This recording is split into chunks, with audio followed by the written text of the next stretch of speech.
once more night everybody out अरे बचाओ अरे इसके बचाओ अरे बचाओ ओ चाचा ओ मामा अरे बचाओ दरवाजे बंद आहे अरे खिडकी उघड आणि खिडकीतून आवाज नाही अरे बचाओ बंद बंद बचाओ बचाओ बचाओ बचाओ बचाओ बचाओ बचाओ बचाओ बचाओ बचाओ बचाओ हा पुसतच गेला रे महाराज त्याचं पुस्तक तर राहू द्या तुम्ही असं नसतं अच्छा असं नसतं असं नसतं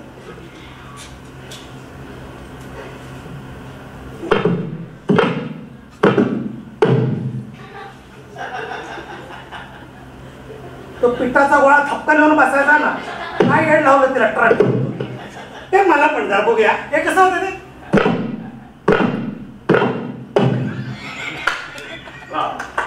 काय अरे आतंकवादी बाबा हवा हवा हे आतंकवादी हे तुफान हे टुनुक टुनुक हे तुम्ही आऊट झाला हे भोपळा शिट यार एक रन बाकी होता महाराज टेबल घ्यायचा एक बाकी भोपळाचा एक दाखव नाही अहो महाराज ती एक्स्ट्रा सिक्युरिटी आहे अरे बाबा अहो अमेरिकेवरून मागवले खास तुमच्यासाठी तिकडे ट्रम्प उघडा पडलाय उघडा पडलाय आमच्याकडे ट्रम्प कंपनी बंदच होत आलेली आहे हा एक्सरे फिल्मच्या बाळा असा पातळ नाही तर वाटत अहो महाराज आपली अर्थव्यवस्था ढासळली आहे घ्या ना चालून लय ढासळले रे बाबा हे बटन का उघडे त्याची बर असू दे एनीबडी खबर नो अरे बडी नाही तर मग काय छोटी खबर ऐकवायला दरबार भरवला हा हो विशेष काही नाही असं म्हणायचं त्यांना मग एवढं कळतंय महाराजांना जाऊ तो पोस्टने लय मोठा आहे हा बर प्रधानजी त्यांचा विजय असो बोलू दे तो महाराज मला सांग आज आहे काय महाराज आज आमच्यासाठी आनंदाचा दिवस आहे अरे बाबा तुझ्या आईला टाकल्या तुझ्या आनंदासाठी राज्याच्या तिजोरीतून बँड माझ्या महाराज आम्ही स्वतःच्या वर्गणीतून केलंय सगळं काय वर्गणी काढली वर्गणी काढली म्हणतो 100 रुपये कॉन्ट्रिब्युशन अरे आपण दोघं म्हणून कॉन्ट्रिब्युशन काढतो तुझे 100 माझे 100 तुझी सिस्टीम माझी सिस्टीम तुझा महाराज देतो असं असं काय करतो फिकायला देतो ना मी तुला हे त्याला कॉन्ट्रिब्युशन देणार दे तो मला कसा टक्का माका काय माणसं बघ ना तेवढं महाग तिकीट नाही 3000 रुपये नाही 300 रुपये तिकीट आहे पारंपरिक पद्धतीचं लोकनाटक आहे पारंपरिक पद्धतीने नाही पैसे काढायचे तिला आधुनिक पद्धत शिकू मी आधुनिक पद्धती क्या निर्मळ झालं असं नाही ना सुटाल काय गैरसमज होतो ना लोकांना मला सांग ठीक आहे महाराज मला सांग आज आहे काय आज आमच्या महाराजांचा बर्थडे मूर्ख महामूर्ख चूक झाली महाराज चूक नाही रे खूप चूक केली तुम्ही तुमच्या महाराजांचं बर्थडे आणि आम्हाला त्याची खबर नाही हो महाराज अहो आपल्याच बर्थडेचं निमंत्रण आपल्यालाच कसं द्यायचं द्यायला पाहिजे म्हणजे काय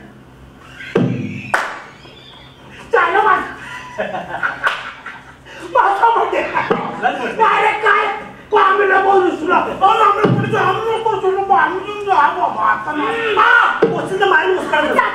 बस ना लांबून येते सांगायचं तरी होतं ना पण रात्री आपण उगाच एवढा वेळ काय काय काय काय होस काय भागवतोय बघ संपलं बघ आता मारेन मुस्काळा धरून द्यायची होती ना तुम्हाला सरप्राईज द्यायचं होतं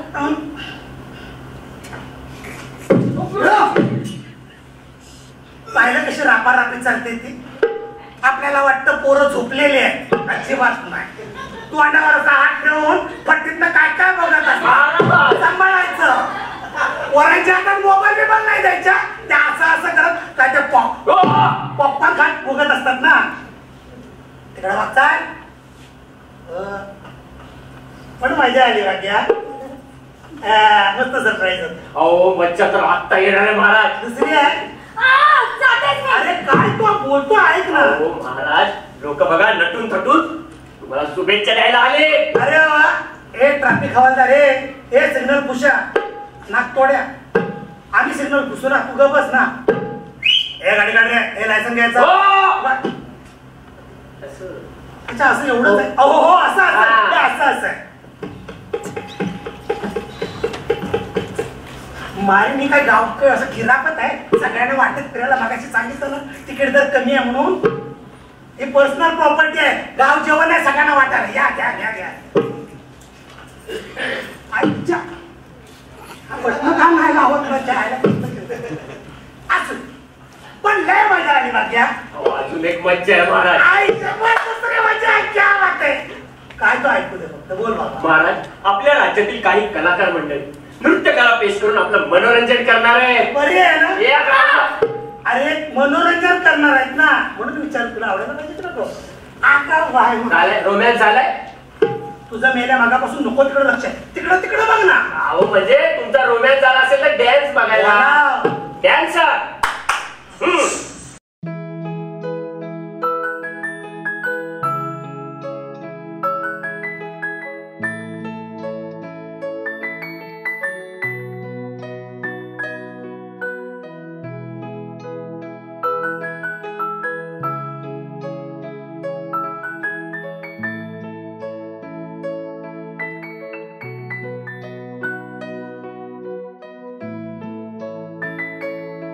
नाही सर या कारणामुळे आजही पुरुष स्त्री पात्र करतात. हो ह्या एका कारणामुळे. हो बर आजही नाही.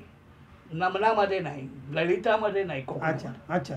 कोकणामध्ये जी ललित नमन वगैरे हा, हा, त्याचा हा. अवतार वगैरे होतात याच्यामध्ये आत्ता कोकणातल्या गमतीमध्ये पोरी नाचायला आलं आणि नाचत नाहीत. हम्म. या कवालीवाल्यांसारख्या स्पर्धा करायला लागल्या. आता इथे लागतात नाही तर मुलींच्या स्पर्धा हा हा. हे त्या गमतीच्या रूपाने लावतात. तर नाव गमतीचं देतात पण असतात त्या कवालीच्या स्पर्धा आणि इतकं घाणेरडं बोलतात. मी एकदा ऐकलं मी सेन्सर बोर्डाचा मेंबर होतो त्यांना बोलवलं मी झापलं धरून. काही बोलतात जान जवान पोरींच्या संदर्भात. पोरी बोलतात पोरीना पुरुष बोलतात बोलू द्या. म्हणजे मुद्दा गोष्ट अशी की आपण कशावर जगतो आहोत याचं सुद्धा भान कलावंत आज ठेवत नाही. हम्म. जगलं पाहिजे त्याच्यासाठी आपण जगतो आहोत. तिथे ज्याच्या जीवावर आपण जगतो त्याचं जीव तर सांभाळायचं काम करायला पाहिजे ना. अगदी अगदी. आणि ही जाण आज कोणाला नाही. सर लोककलांमध्ये नाही. हम्म. लोककलावंत सुद्धा धंदेवाईक झाले. वाघ्या मुरळी आज तुम्ही जेजुरीला गेला तर सिनेमाच्या गाण्यावरती गाणं म्हणा असतात. मूळ गाणी त्यांची नाही. मूळ गाणी नाही. गोंधळामध्ये गेला तर सिनेमाच्या चालीवर देवीची गाणी असतात. का त्यांच्यात संगीत तमाशामध्ये वाद्य वाजवणं म्हणजे ढोलकीच्या फडात असो किंवा आता साहेबराव नांदोळकरचा तमाशा हा गोंधळांचा आहे. तुमचं नांदोळ साताऱ्याजवळ गोंधळांचा आहे. पण सगळे कुटुंबातले लोक कलाकार. साहेबराव नाचायला होता माझ्या इथे नाचायचं स्टेजवर. कवड्या पानाला केशरी चुना ही लावणी त्याची प्रसिद्ध होती. मुद्दा काय सांगायचं की परिस्थितीजन्य अवस्थेत त्यांनी जगले. कला जगवली. कलेने त्यांना जगवलं. लोकांनी प्रतिसाद दिला. पण काळ बदलतो त्याप्रमाणे बदलणं हा जो भाग आहे हा या लोकांनी स्वीकारला नाही. कदाचित स्वीकारला नाही म्हणण्यापेक्षा प्रवाहात वाहत गेले. मग सोपं काय आहे तर ते हे मेंडुलिन हे काय आहे मेंडुलिन बघे वाजवायला समोर द्या. ते काय ते 3 दबडी वाजवायची येते तर ते कोंगो बोंगो घ्या वाजवायला. असं करत तमाशामध्ये वाद्यवृंद आला. ऑर्केस्ट्रा म्हणजे वाद्यवृंद आला. आणि वाद्यवृंद आल्याबरोबर त्यांना साध्या कपड्यात बसून पोरं वाजवायला लागली. बरं वाटायला लागलं लोकांना. आणि बटावणीमध्येच मुली नाचायला पुढे मग मुली आल्या सगळ्या नाचायला पुढे. मग वाद्यवृंद सुधारणा झाली. मग ही सुधारणा तमाशाच्या माध्यमात बसली का नाही बसली. पाश्चिमात्य वाद्य तमाशातली वाद्य ही कडक जरी असली तरी त्यांच्या वाजण्याला आणि त्यांच्या आवाजाला एक वेगळा रूप आणि स्वरूप आहे. बरोबर. तमाशाचं तुंटुणं ज्या स्वरात लावलं जातं तिथून गण सुरू होतो. हो. आणि तो गण वाढत वाढत वाढत वाढत वाढत गवळणीकडे येतो. म्हणजे टुणटुण्याचे स्वर वाढला. जसं सुनसुनाचा स्वर वाढत जातो तसं तसं पुढे तमाशा वाढत जातो. अगदी अगदी. टोकाला जातो स्वर. म्हणजे टुणटुण्याच्या तारेवरून तारेच्या स्वरावरून तमाशा सुरू होतो. हार्मोनियम नाही. गावामध्ये गंमत आली की पहिलं टुणटुणं वाजतं. टुणटुणं वाजलं की टाळ वाजतो त्या लईवर. अगदी. टाळ वाजली की मग ढोलकी वाजायला लागते त्या लईवर. ढोलकी वाजायला लागली की ते कडं वाजायला लागतं हलगी. आणि मग ते 4 वाद्य ज्या वेळेला एकत्र वाजायला लागतात त्यावेळेला गावाला कळतं की गावात गंमत आली. गंमत आली. म्हणजे जाहिरात करायची पद्धत तसंच त्यावेळेला. अशा पण आताची जाहिरात वगैरे आता खूप त्यावेळेला गंमत गावात येण्याची ही प्रथा होती. सर ही थोडी गंमत आहे ना. मी काय म्हणालो की माझा एक प्रश्न राहून गेला होता की तुमचा मुंबईपर्यंत इथला प्रवास, तुम्ही स्थानिक मुंबईतले आल्यापासून मुंबईकरच आहात का? मी इथे जेव्हा तुमच्या ऑफिसला आलो तर मुंबईमध्ये मला जे थिएटर ठाऊक आहेत त्याच्यामध्ये मला तमाशा थिएटर म्हणून तुमचं एक हनुमान थिएटर आहे आणि आत्ता पठ्ठे बापूराव मार्ग म्हणजे अगदी साध्या लोकांच्या भाषेमधलं प्ले हाऊस या ठिकाणचं गुलशन थिएटर ज्याला कधी काळी तमाशा थिएटर म्हटलं जायचं. ही 2 थिएटर मला माहीत आहेत. सर तुम्हाला ही कशी का संकल्पना सुचली की आपलं ही जी जागा आहे याचं तमाशा थिएटरमध्ये रूपांतर करावं किंवा तमाशाकडे तुम्ही स्वतः कसे वळलात? हां, मी सुरुवातीला बोलताना तुम्हाला सांगितलं माझे वडील आम्ही गावावरून आलो आणि माझ्या वडिलांनी भाजीचा धंदा येतो. अच्छा. बाहेर रस्त्यावर हां. भाजी विकण्याने कुटुंबाचं तेवढं भागत नव्हतं. बरं. पण लालबागमध्ये एकमेव भाजीचं दुकान माझ्या वडिलांचं होतं. अच्छा. पण तरी सुद्धा भागत नव्हतं. मग समोर बोहरीचं दुकान आहे. बोहरी असतात ना लोक. हां बोरी. याचं काय त्याला म्हणतात ते खिळे बिळे अमुक तमुक असं दुकान हार्डवेअरचं दुकान होती. ते कामाला राहिले. आमचे चुलते आणखी दोघं चुलते होते तर आणखी 2 ठिकाणी कामाला. त्याने कुटुंब चालायला लागलं. पण पुढं मुलं बाळं झाली. मुलं बाळं लहान जरी असली तरी खाणारे वाढले. खर्च वागत नाही. मग काय माझ्या वडिलांचे मी भाजीचा धंदा करत असल्यामुळे एक भाजीचा मळा पिकवणारे ग्रस्त होते. ते भाजी इकडं बाजारात विकायला यायचे. अच्छा. तर ते माझ्या वडिलांचे मित्र झाले आणि ते तमाशाचे शौकीन होते. अच्छा अच्छा. गंमत तमाशा मुंबईमध्ये त्यावेळेला 19 तमाशाचे थिएटर होते. आपल्या मुंबईमध्ये 19 थिएटर आहेत? हो, थिएटर होती त्या होते का? तर मुंबई ही कामगारांची फार मोठी उत्पन्न देणारी एक दुभती गाय. गिरणी कामगारांची 3 लाख गिरणी कामगार त्यावेळेला मुंबईला होते. 3 लाख त्यावेळेला मुंबई काम तेवढ्या मिल होत्या ना. अच्छा अच्छा. आणि कुलाब्यापासून तर सायनपर्यंत ह्या मिल होत्या. आणि या मिलमध्ये काम करणारे सगळे आपल्या खेडेगावातलेच लोक. बरोबर. शिक्षण नाही काही नाही किंवा मेहनत करणं वगैरे वगैरे. मग त्यांना करमणूक म्हणून काय नाटक आवडत नसे. अच्छा. एक तर भजनांचा कार्यक्रम आवडायचा. भजन जे करतात भजनांचा किंवा भारुडांचा किंवा याचा भारुड भजन मुंबईला भजनच होतं. मुंबईला बाकी काय होत नव्हतं. मग तमाशा हे एकमेव त्यांच्या आवडीचा विषय. अच्छा. कारण एकदा संध्याकाळी जेवण खाऊन गेलं की पहाटे 4-5 वाजेपर्यंत बघायची गरज नाही. अच्छा. यायचं की आंघोळ करायची की कामावर जायचं. अरे बापरे. हो. ही रोजनीशी असल्यामुळे कलेला मोठ्या प्रमाणात प्रतिसाद. आणि मी मगाशी सांगितल्याप्रमाणे अब्दुल रहमान सेठ याने इथे मार्केटला क्रॉफर्ड मार्केटला ते तुमचं जे मनीष मार्केट आहे त्या मनीष मार्केटच्या गल्लीमध्ये एक शेड आहे पुढे. हो हो. तिथे तमाशाचं थिएटर काढलं. शाबुसुद्दीन स्ट्रीट आता जे आहे ते आता नाव दिलंय त्यावेळेला नव्हतं. तर तिथे तमाशाचं ते थिएटर काढलं आणि तिथे पेढी केली तयार. हा कार्यालय आपण ज्याला म्हणतो. बरोबर. आणि त्यांच्याकडे जे हे सगळं बाहेर तमाशे महाराष्ट्रात करत असताना मॅनेजर म्हणून काम करणारे लोक होते. त्यातले बांगडीवाला म्हणून एक मॅनेजर जो होता त्याला इथं मॅनेजमेंट दिली. अच्छा. आणि बांगडीवाला सेट तो पुढे प्रसिद्ध झाला. अच्छा. त्याची पेढी हम्म. पेढी म्हणजे पैसा गोळा करून एका ठिकाणी ठेवायचं ती पेढी. हे झाल्यानंतर त्यांनी मग काय झालं, तिथं ते सुरू झालं, लोकांना मुंबईमधल्या लोकांना परवडी आली. मग कुलाब्यापासून ते इथपर्यंत सायनपर्यंत दादरपर्यंत तमाशाचे कार्यक्रम एवढे कानाचे कुठून फड. मग हे फड बाहेर गावावरून मुंबईला यायचे. अच्छा. त्या बांगडीवाला सेट,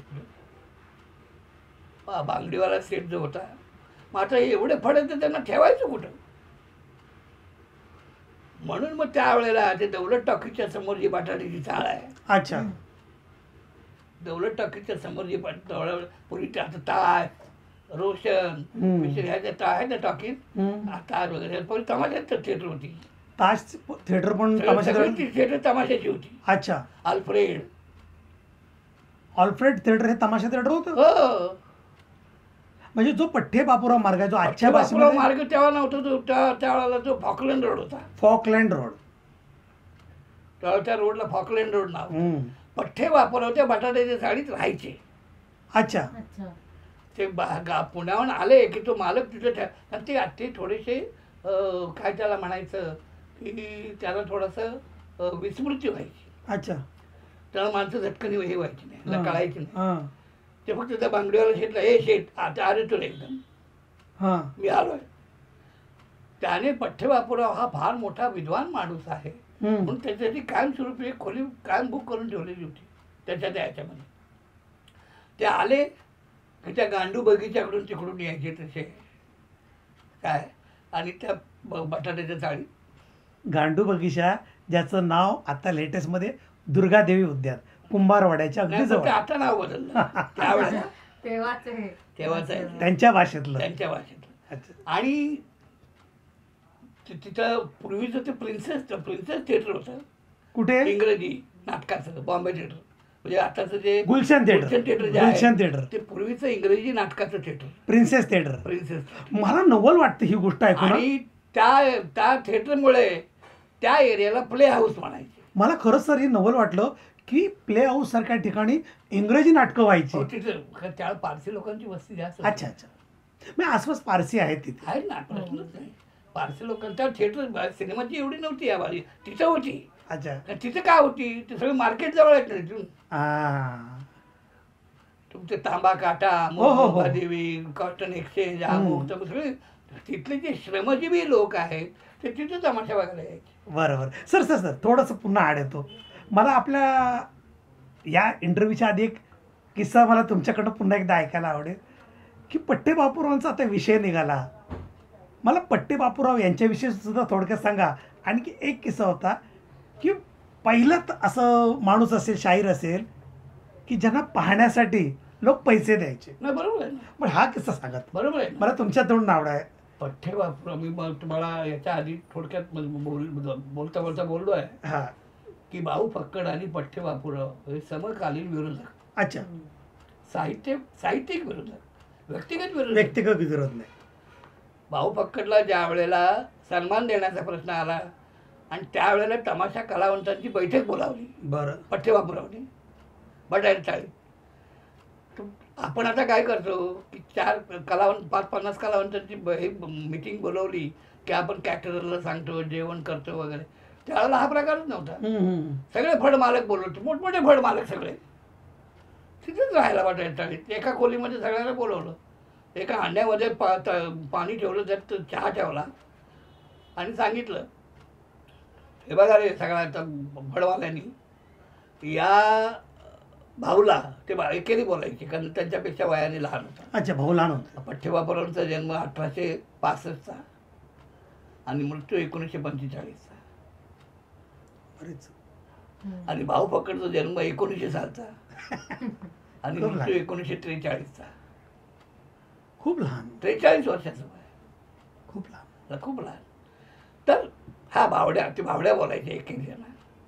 कारण रंगमंचावरचे जरी स्पर्धक होते, खाली उतरल्यावर स्पर्धक नाही, तितकाच आदराने. म्हणून ते भाऊ फक्कडला कधी कमी लेखत नसेल, लहान असला तरी. लहान असलं. शेवटी तुमच्याकडे जी मौलिक गोष्ट, त्या मौलिक गोष्टीला मानलंच पाहिजे ना. काय की जोशी कितीही कसे असेल काय तरी असेल त्यांच्याकडे मौल्यवान एखादी जर घटना असेल गोष्ट असेल काय असेल तर तिचं कबूल करायलाच पाहिजे ना. तसं पठ्ठेबापूराव हा माणूस ब्राह्मण कुटुंबातला असल्यामुळे त्याच्याकडे वैज्ञानिक बैठकी होती. एक सेकंड, पट्टे बापूराव ब्राह्मण कुटुंबातले होते या संदर्भात जरा सांगा ना सर. आहे ना रेठरे म्हणून सांगली जिल्ह्यामध्ये हां हां.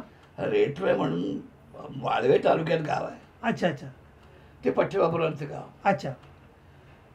त्यांचं ब्राह्मण कुटुंबातले हे ग्रस्त हे कुलकर्णी पट्टे नाव कुलकर्णी. बापूरावांचं आडनाव? पठ्ठे बापूराव हे त्यांचं नाव नाही, मग श्रीधर कुलकर्णी यांचं नाव.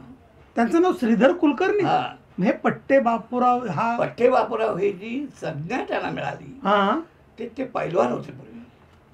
त्यांच्या जवानीमध्ये हा, हा. कुस्त्या करायची अच्छा.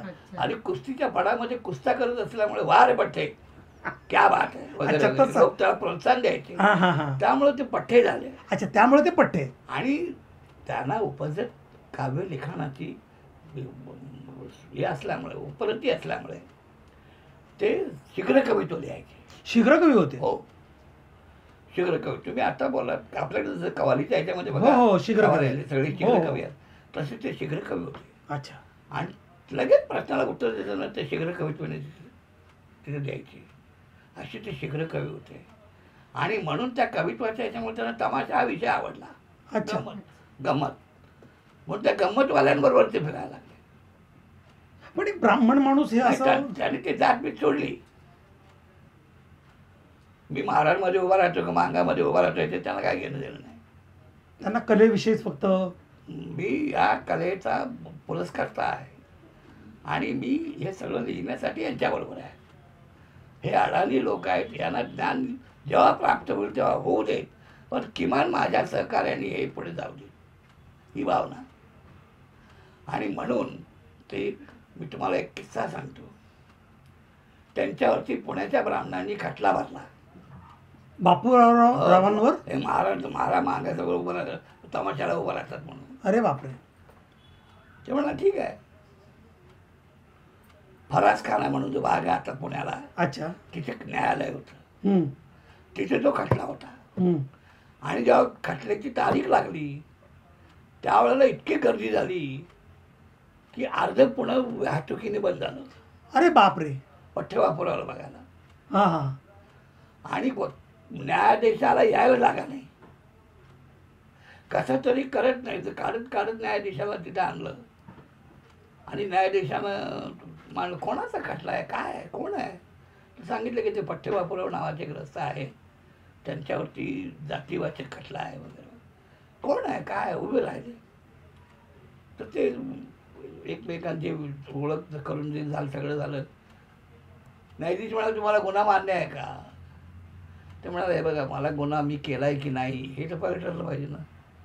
मी गुन्हेगार आहे की नाही तर पहिले ठरलं पाहिजे ना. कोण ठरवणार, तुम्ही ठरवणार ना. मग तुम्ही मी गुन्हेगार आहे की नाही ठरवण्यासाठी माझा तमाशा बघायला या. मी इथं उत्तर देणार नाही तुम्हाला, माझा तमाशा बघायला या. आणि तिथे तमाशा बघून ठरवा मी गुन्हेगार आहे की नाही. मग ते आले. हो, जज आले. जज न्यायाधीश आले आणि जनतेच्या न्यायाप्रमाणे जजला न्याय द्यावा लागला. म्हणून तिथे त्यांनी म्हटलं की श्रेष्ठ वर्ण मी ब्राह्मण असून सवळं ठेवले घालून गडी, मशाल धरली हाती तमाशी, देश लावले देश, जात लावली देश गडी. वा. त्यांनी कधी जातपात मानली नाही, कधीच नाही. आणि सगळ्या त्यांची काय त्याला म्हणायचं चवड म्हणजे आठवण घेऊन म्हणा किंवा त्यांच्या ओंजळीने किंवा त्यांच्या पद्धतीचं काव्य लिखाण त्यावेळच्या सर्व महारमांग लोकांनी केलं. क्या बात आहे. त्यामध्ये तुमचं सांगलीचं सावळजकर असेल, भाऊ फकट त्यांच्या विरुद्धचं हे असेल पण लिखाण तसंच. अच्छा. त्या पद्धतीचं भाऊ फकट इकडं पश्चिम महाराष्ट्रामध्ये ते पण तिकडचे. सर हे भाऊ पकडांचा होता विषय निघाला ना की आपल्या चर्चेमधून एक विषय निघाला होता की भाऊ पकड ज्या वेळेला स्टेजवर यायचे तर प्रेक्षक उभं राहायचे. हो, हा किस्सा काय किस्सा घडलाय ना. सांगा सर. मला आमचे एक तमाशा फडाची मला लाडू टोळापूरकर म्हणून फड मारत होते. त्यांनी मला हा किस्सा सांगितला. अच्छा. ते म्हणाले भाऊ फक्कडचा तमाशा ते तुरेवाले अच्छा. आणि पठ्ठेबापरांसारखाच पैलवान प्रकृतीचा माणूस, अच्छा. देखणा एकदम, गोड गळ्याचा आवाज, म्हणजे चवांगी व्यक्तिमत्व आणि लिखाण, मौलिक लिखाण, असं चवांगी व्यक्तिमत्व. आणि त्यांचा तमाशा कोल्हापूरला आला आणि कोल्हापूरला ती कनाट लागली असताना वग लावला, राजवाडी वग लावला. अच्छा. आता राजवाडी वग लावल्यानंतर भाऊ फक्कडचं काम करताना राजाचं काम करायला सजला. तर तो असा सजला की तमाशा सुरू झाला, वगनाट्याचं काम सुरू झालं आणि प्रवेश केला. प्रवेश केल्याबरोबर सगळं ऑडियन्स उठून उभं राहिलं. लोक म्हणलं काय भानगड आहे. तोही अचंबित झाला, मला बघून लोक का उभे राहिले वगैरे. तर पुढे का का काय तुम्ही महाराजांचे कपडे घातलेत ना. शाहू महाराज. कोण महाराज? शाहू महाराजांचे. हा मग म्हणून काय झालं म्हणून मी महाराज आहे, मी कोणतेही कपडे घालीन. खरं राजा, राजा काही करू शकतो, मी महाराज आहे. ही तक्रार महाराजांना जाऊन सांगितली. अरे बापरे. मग वाड्यात महाराजांना आश्चर्य वाटलं, त्याला माझी नकल करणारा कोण माणूस आला म्हणून. त्याच दिवशी त्याच वेळेला आणि महाराज तिथे आले. अरे देवा. आणि महाराज आल्याबरोबर अख्खा ऑडियन्स उठून उभं राहिलं. शाहू महाराज म्हटलं मग काय. हा त्या शाहू महाराजांच्या वेशामध्ये राजा बसलाय शिवासनावर. हा काय शिवसनावर उठाना, अरे मग नमस्कार काही करेना. लोक म्हणाल मार खाता नाही, महाराजांचा मार खाता. लोक लागले का. मग काय नाही, वग संपून दिलं. महाराज बसले. बघ त्याला काय आवडलं की नाही आवडलं माहिती नाही, पण बसले. संपला. महाराज आहेत म्हटलं लवकर संपवलं.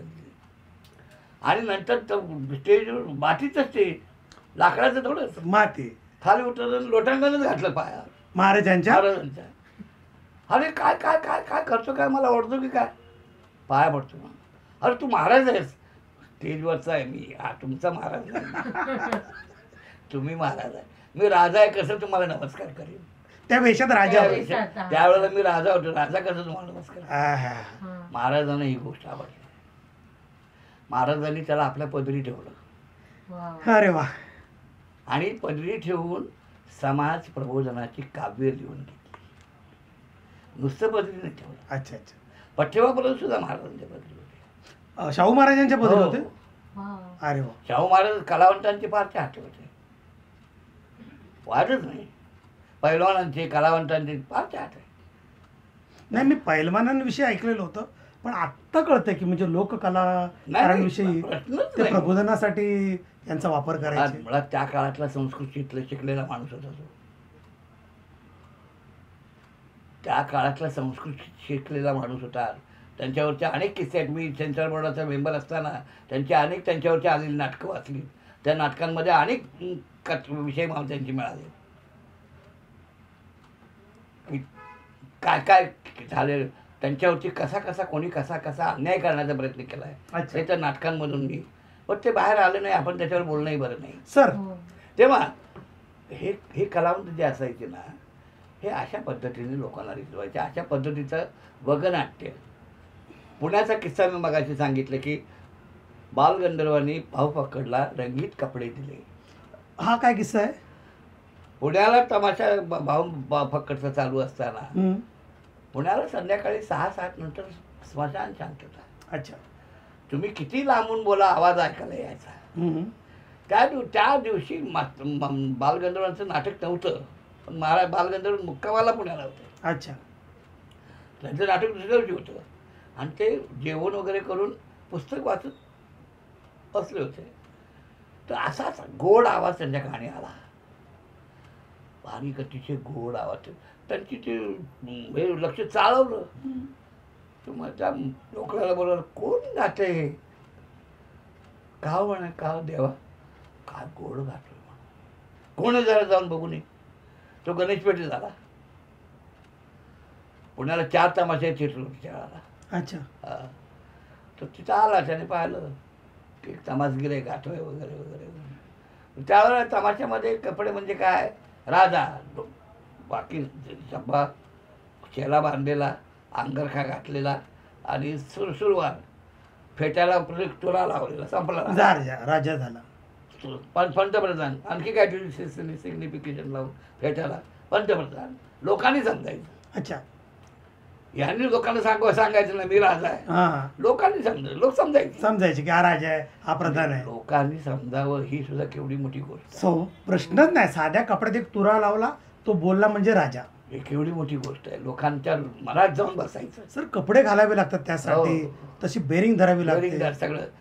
तर हे गेले बालगंधर्व आले, म्हणाले असं असं तमासगीर आहे आणि तमासगीरचे वगनाट्य करतो, चला म्हणे आपल्याला बघायचं. बालगंधर्व स्वतः आले आणि त्यांनी तो पाहिलं. आम्हाला राजा दाखवायचा म्हटल्यानंतर ते जरीचे कपडे, जरीचे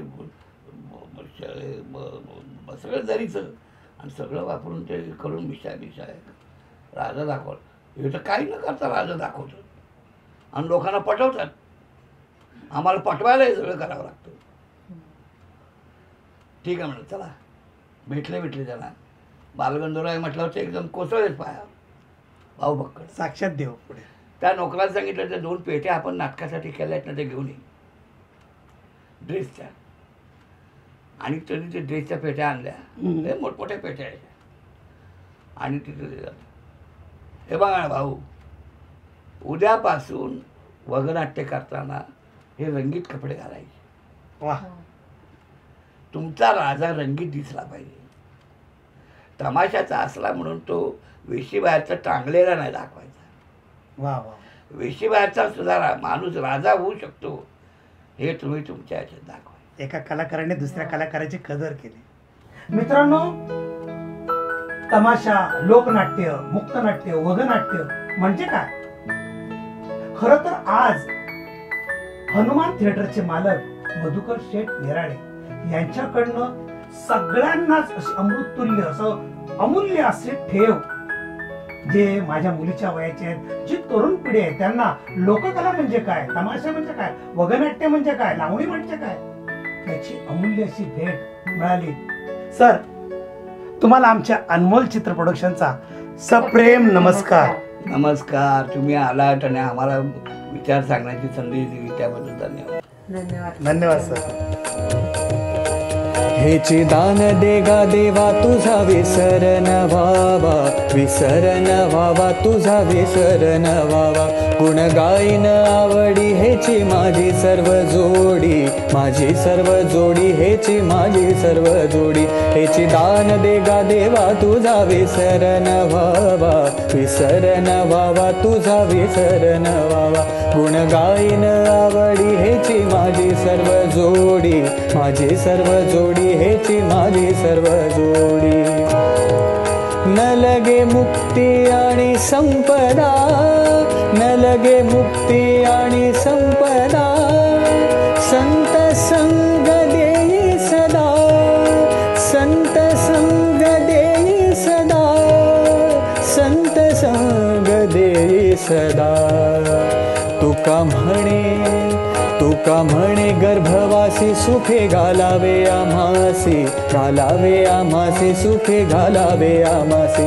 तुका म्हणे गर्भवासी सुखे घालावे आम्हासी, घालावे आम्हासी सुखे घालावे आम्हासी. हेची दान देगा देवा तुझा विसरण व्हावा, विसरण व्हावा तुझा विसरण व्हावा. गुण गाईन आवडी हेची माझी सर्व जोडी, माझी सर्व जोडी हेची माझी सर्व जोडी. हेची दान देगा देवा तुझा विसरण व्हावा, विसरण व्हावा तुझा विसरण व्हावा. विसरण व्हावा तुझा विसरण व्हावा, विसरण व्हावा तुझा विसरण व्हावा.